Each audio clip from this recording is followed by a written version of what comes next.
Hi, I'm Michael Jenkins. I'm the chef of Butter Restaurant, Lola Taverna in Little Prince.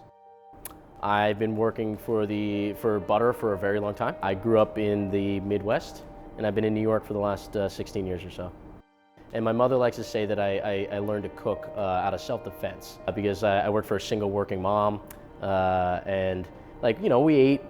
Food was plentiful, but it was not good food. My mom does not know how to cook. And so I picked up a few books and I started falling in love with it.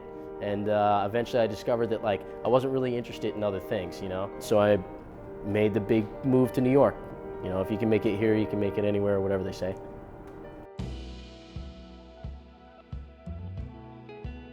So I'm going to start by grinding the prosciutto, which is going to be at the very base of my recipe. I sliced from the meatiest part of this side of the chuck and then turn that into a big fat dice. Part of the reason why this is a fun recipe for any home cook is that your knife skills don't really matter. As long as everything's small enough to fit through the meat grinder, you're okay.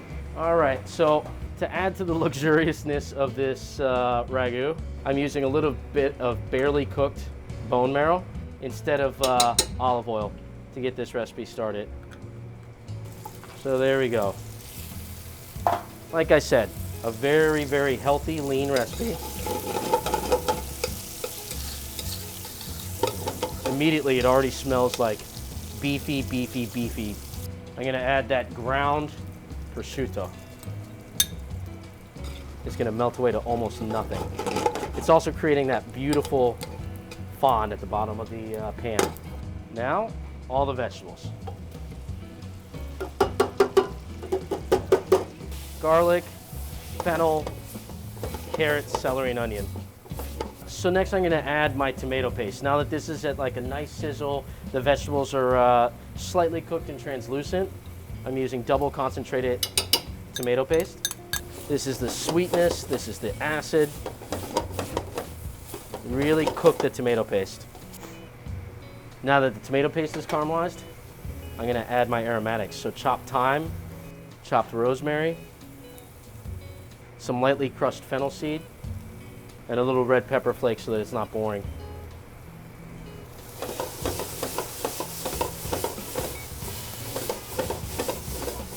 Now for the beef.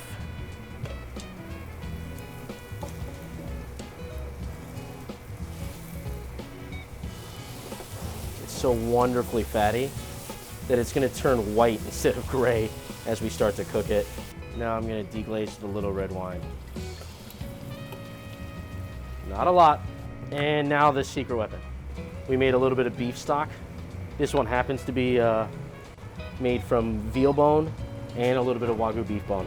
So the last step, you're gonna take your ragu that's now been simmering, and we're gonna add a splash of milk.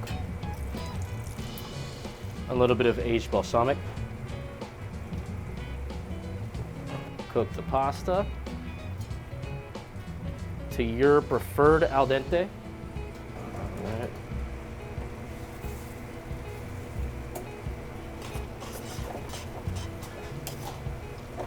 The pasta, really get to know the sauce.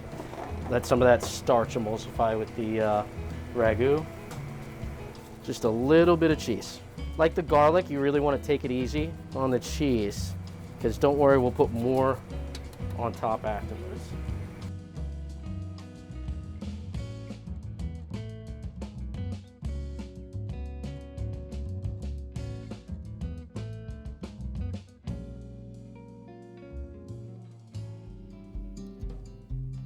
Approachable peasant recipe, but it's been elevated by the use of bone marrow and this amazing high quality Wagyu beef. So the theme is luxury meets simplicity. I would recommend for people that want to eat Wagyu for the first time, try my recipe. You're just going to notice an extremely tender, luxurious, flavorful sauce on your pasta. Super approachable, anybody can go for it. And if you're truly a meat lover, which chances are you appreciate beef, if you're willing to buy some of this quality product, I would recommend salt and pepper, seared in a pan, roast in the oven. Don't do too much. You really want to taste the beef, and you don't need to do a lot to this beef to get a ton of flavor.